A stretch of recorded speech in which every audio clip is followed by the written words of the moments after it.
बिस्मिल्लाहिर्रहमानिर्रहीम। अस्सलाम वालेकुम वरहमतुल्लाहि वबरकातुहू। मैं हूँ इश्ताक अहमद देव और मंजर पस मंज़र का ताज़ा शुमारा लेकर हाजिर हूँ। आज है 16 जून 2025 और पीर का दिन। गुज़श्ता रोज़ इतवार को जो है जम्मू कश्मीर के इस पहाड़ी खिता में भारी बारिशें हुई, बड़ी मूसलाधार बारिशें हुई। लोगों को गर्मी से राहत हुई, किसानों को फ़ायदा होगा। लेकिन चूँकि ये जो मौसमियाती तब्दीली है जिसको क्लाइमेटिक चेंज कहा जाता है, पहले इसको ग्लोबल वार्मिंग कहा जाता था लेकिन फिर जब मौसम गर्मा में भी ये बर्फ़बारी वगैरह होने लगी तो फिर कहा उन्हें नहीं, ये ग्लोबल वार्मिंग ही नहीं है, क्लाइमेटिक चेंज है। खैर जो कुछ भी है, लेकिन ये जो बारिशें होती हैं, जो ज़ेर तामीर सड़कें हैं, चाहे महकमा PMGSY के हैं, RNB के हैं, क्योंकि उनमें ड्रेनेज वगैरह का सिस्टम मौजूद नहीं है तो बहुत ज़्यादा नुकसान हुआ है। काजीगढ़ एरिया में, डोडा के बरस एरिया में, गुंदो एरिया में भी, इसी तरह किश्तवाड़ और रामबन, तीनों, डोडा, किश्तवाड़, रामबन तीनों अजला में। और रात को देर गए तक मुझे कुछ लोग फ़ोन कर रहे थे असर से, जो दरमांदा थे, जिनकी गाड़ियां रुकी थी। अब फिर मालूम नहीं है मुझे, चूँकि मैं डे टू डे रिपोर्टिंग नहीं करता हूं तो इसलिए उस हद तक मैं अपडेट नहीं रहता हूं। तो बहरहाल, और इसी तरह जो है हफ्ते के रोज़ यानी शनिचरवार को शाम पुलडोरा को 2 कमसिन बच्चे जो हैं वो दरियाई चिनाब में गर्काब हुए। वो वहाँ क्रिकेट खेल रहे थे तो गेंद जो है वहाँ पे गई, एक भाई उसको लाने के लिए गया और फिसल के जब वो उसमें दरिया में डूब गया तो दूसरा भाई उसको बचाने के लिए गया तो वो है। अब मुझे सादत हुसैन मिंटू की एक बात याद आती है, लेकिन मैं उस बात को आज नहीं कहूँगा, वो मैं फिर किसी वक्त आपसे कहूँगा, लेकिन ज़रूर कहूँगा। तो कोशिश कीजिए इन आयाम में, जब ये तुगयानी आती है नदी नालों में, बरसाती नाले आते हैं और कहीं कहीं बादल फटने के वाक़ात होते हैं, तो बच्चों को या जो ड्राइवर वगैरह है एहतियात से काम ले। वैसे हम लोग सुनते हैं, बातें ज़रूर सुनते हैं, लेकिन अमल नहीं करते हैं। और ख़ास करके जो हमारी जो रफ़ ड्राइविंग होती है, और ख़ास करके जो निजी गाड़ियाँ जिन लोगों के पास होती है, और उनमें भी 2 व्हीलर ज़्यादा। एक वो हमारा जो मर्ज़ निकला है नया, एक ख़तरनाक बीमारी है वो, टेलीफोन ऐसे रखना और गाड़ी चलाना। अब ये बच्चे करते, नौजवान करते, लेकिन अब बुज़ुर्ग भी, मैंने बड़ी बड़ी उम्र के लोगों को देखा है कि वो इस मर्ज़ में मुब्तला है। ये संगीन जुर्म है, ये कानूनी जुर्म तो है, लेकिन ये इखलाकी जुर्म है और बड़ा गुनाह अजीम है।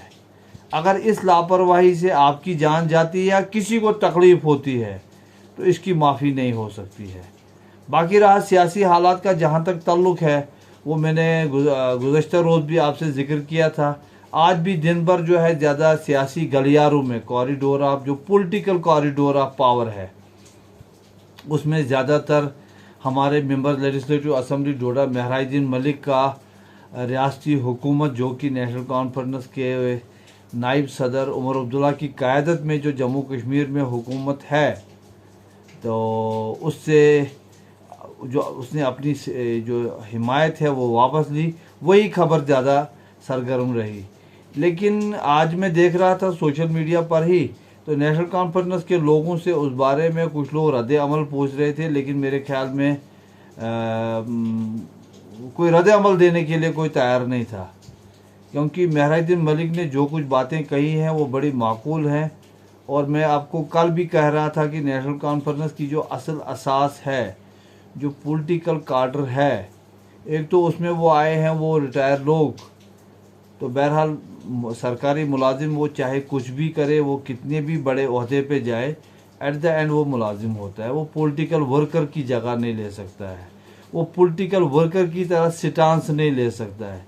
और इस बात पे, इसमें बड़ी क्लियरिटी है हर एक को, जो भी पॉलिटिकल लोग हैं, क्योंकि पॉलिटिकल लोग जिन हालात से गुज़रते हैं, जिस धूप छाँव से गुज़रते हैं, जिस दिन रात से गुज़रते हैं, और महराजुद्दीन मलिक को भी इस बात का अंदाज़ा है कि मैं जो रास्ता मैंने इख्तियार किया है, चाहे आप छोटे डायमेंशन में उसको देखें, आप डोडा के उसमें देखें, आप चिनाब वैली के दायरे में देखें, या जम्मू कश्मीर के दायरे में देखें, या मुल्क के दायरे में देखें, तो जंग जो है वो बड़ी उसकी एक तवील और सब्र आज़मा जंग है।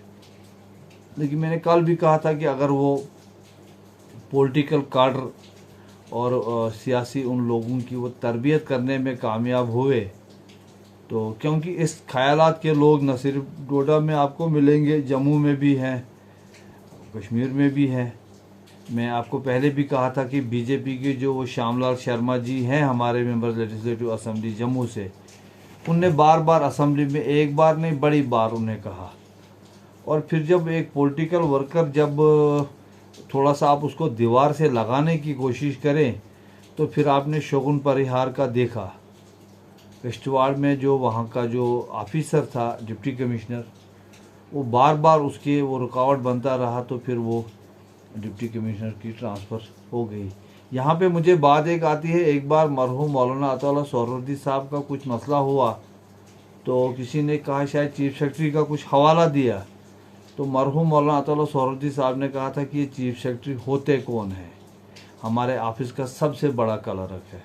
बहरहाल मौलाना अताउल्लाह सोहरावर्दी साहब जो है, इत्फाक और इख्तलाफात के बावजूद मास अब्दुल गनी साहब, मास फरीदी, गुलाम मोहम्मद बदरुभाई साहब, मौलवी अब्दुल रशीद साहब बानहाली, वली मोहम्मद बागवान साहब, ऐसे बड़े लोग थे जो एक मूवमेंट के लोग थे। उनका स्टांस और कुछ होता है। अगर आप पुराने कांग्रेसियों को देखेंगे जिनने तहरीक आज़ादी हिंद में काम किया और उसके बाद जब वो इक़्तिदार में आए, आपको मालूम होना चाहिए कि वज़ीर आज़म हिंद रहे 2 बार गुलज़ारी लाल नंदा। एक बार जब पंडित जवाहरलाल नेहरू की मौत हुई तो उनको तब भी कुछ दिनों के लिए वज़ीर आज़म हिंद बनाया गया, और दूसरी बार जब लाल बहादुर शास्त्री की मौत हुई तो फिर भी उनको बनाया गया, और एक बार फिर उनको उसके बाद जब थोड़ा सा उम्र उनकी ज़्यादा हो गई, जब वो इनएक्टिव हुए पॉलिटिक्स में, तो एक बार एक मकान मालिक ने उनके सामान को सड़क में फेंक दिया था कि वो किराया अदा करने के मतलब माली पोजीशन उस हद तक नहीं थी गुलज़ारी लाल नंदा की। और फिर जब लोगों ने देखा तो फिर उसने माल के मकान से कहा, यार ये तो हिंदुस्तान के वज़ीर आज़म रहे हैं। ट्रेन का एक बार एक्सीडेंट हुआ था तो लाल बहादुर शास्त्री ने इस्तीफ़ा दिया था। उनकी बेटी की शादी थी तो जो उनका पे था उसने कागजात तैयार किए उनके लिए, तो उसने 3 महीने की एडवांस तनख्वाह दी। लाल बहादुर शास्त्री ने कहा, आपको क्या गारंटी है कि मैं 3 महीने तक ज़िंदा रह सकूँ? 2 महीने की तनख्वाह। मोए मुक़द्दस की मूवमेंट में कश्मीर आए तो ऐसे निकल पड़े, तो पंडित जवाहरलाल नेहरू ने कहा उनसे कि आपको पता है कि वहाँ ठंड कितनी, आप कोट लगाओ। उसने कहा मेरे पास कोट ही नहीं है। तो फिर पंडित जवाहरलाल नेहरू ने अपना कोट दिया, और अगर आप वो पिक्स देखेंगे लाल बहादुर शास्त्री की, तो ये जो है ये ऐसे कोट के फोल्ड किए हुए थे। ये मुझे ज़िम्नन बातों में बात निकलती है तो फिर बातें याद आती हैं। तो वही मैं बार बार आपसे कहता हूँ, अगर आप ये जो जम्मू कश्मीर में लो पेड एम्प्लॉइज़ फेडरेशन मूवमेंट को आप देखेंगे, अगर आप आरएसएस को देखेंगे, आरएसएस के बड़े लोग ऐसे रहे जिनको पूरी उम्र एक कमरा मकान नहीं बन सका। आप बाएं बाजू की मूवमेंट्स को देखें, मार्क्सवादी हैं या जो कम्युनिस्ट पार्टी के जो 2 वो हैं, ऐसे ही जो मुख्तलिफ मूवमेंट्स में लोग रहे, जमात इस्लामी में आप देखें, ऐसे बड़े लोगों देखें, तो मूवमेंट उसका जो वहाँ से जो निकलता है। लेकिन अब थोड़े से डायनेमिक्स चेंज हुए हैं। अब तो यहाँ लीडर उसी को कहा जाता है जो इलेक्शन जीते, और ख़ुद वो जो सियासत में लोग आते हैं वो भी वही, उनका भी वही रवैया होता है। हालांकि एक जो लीडर, ये ज़रूरी नहीं है कि एक लीडर जो है वो क्या नाम मेंबर असेंबली भी बने, वो मिनिस्टर भी बने। लीडर ना, वो तो पावर पॉलिटिक्स हुई ना। अगर एक आदमी का सियासत में आने का मकसद सिर्फ पावर हासिल करना है, लेकिन जो नज़रियाती पॉलिटिकल कारकुन होता है तो वो जो है वो नज़रिए को इम्प्लीमेंट करने के लिए हुकूमत में आता है। तो बहरहाल महराजुद्दीन मलिक जो है, अगर आप देखेंगे उनका जो इंतखाबात में और इंतखाबात के बाद भी। लेकिन इस बार जब उनने ये सपोर्ट हिमायत वापस ली तो जितने भी उनने मीडिया चैनलों के साथ, जितने भी लोगों के साथ बात की या खुद जो उनने जो पहला पैगाम दिया था, तो मेरे ख्याल में वो ज़बानदानी पे काफ़ी ज़्यादा उनने वो गिरफ्त हासिल की है, कंट्रोल किया है। और पिछली बार मैं देख रहा था कुछ ऑफिसरान के साथ भी वो बात कर रहे थे, तो उन्होंने खुद कहा नहीं, अब की बार मैं कहूँगा कुछ नहीं, मैं बल्कि अमली करूँगा। मतलब मीन्स कि वो ये समझ गए हैं कि जब एक एमएलए बात करेगा तो ऐसी बात मुंह से ना निकले कि मैं वो खुद ही उस बात में फंस जाएं। तो उससे ये होता है कि असली जो मामला होता है, जो वाकई अवामी मुफाद की का जो मामला होता है, जो मसला होता है, तो उससे डाइवर्ट हो जाती है बात। और फिर मैंने बार बार कहा है कि आजकल सोशल मीडिया है, सोशल मीडिया के जितने भी लोग हैं 99% लोग, क्योंकि साहबती जो एथिक्स हैं, जो ज़ाब्ता इखलाक हैं, वो इन लोगों को छू कर नहीं जाते हैं और ये भी वेल इक्विप्ड नहीं है। परसों में देख रहा था एक ये सिविल सोसाइटी का नाम जो है बड़ा तज़करा हुआ उसका इस दौर में। लेकिन मैं इन जितने भी ये जो हैं सोशल मीडिया के लोग हैं उनको मैं एक सवाल छोड़ता हूँ कि वो ज़रा अपना अपना तजिया दें, ये क्लियर करें कि सिविल सोसाइटी किससे कहा जाता है, सिविल सोसाइटी में होते कौन लोग हैं। तो हर कोई ऐसी बात कर देता है। अब ठीक है, कोई आदमी कहे कि मैं कोई बहुत बड़ा वही मैं आपको पिछले बार भी कहा था कि वो मैं जी 500 सवार हम दिल्ली से हैं, तो दिल्ली के वो जो 5 सवार कहने से कोई वो 5 सवार नहीं बनते हैं, वो सवार 4 ही थे, 5वां वो मुकामी था और वो गधे पे सवार था। ऐसे ही कोई कुछ भी कहे, अपने आप को कोई भी टैग दे, तो उससे वो आदमी वो चीज़ नहीं बन सकती है।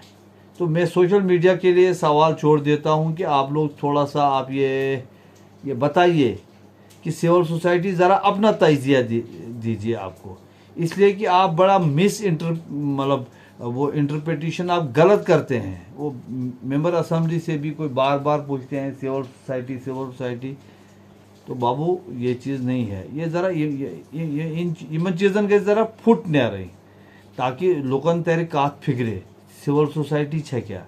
इस पे हमने बहुत पहले, आज से लगभग तब काजी अख्तर साहब थे मेरे ख्याल में, ये जो केएस ऑफिसर हैं अब तो वो बड़े रैंक पे चले गए हैं। तो एक बार हमने इस पे सेमिनार किया था गवर्नमेंट डिग्री कॉलेज डोडा में, प्रोफेसर जहीर साहब हाशमी थे तब वहाँ प्रिंसिपल। तो यहाँ जो सिविल सोसाइटी का चिनाब वैली में जो सिविल सोसाइटी का असली कॉन्सेप्ट है वो नसीर अहमद खोड़ा ने लाया है। कोई इस बात को माने या नहीं माने, खैर इस मौजू पे मैं फिर कभी बात करूँगा। फ़िलहाल मुझे दीजिए इजाज़त। वस्सलाम।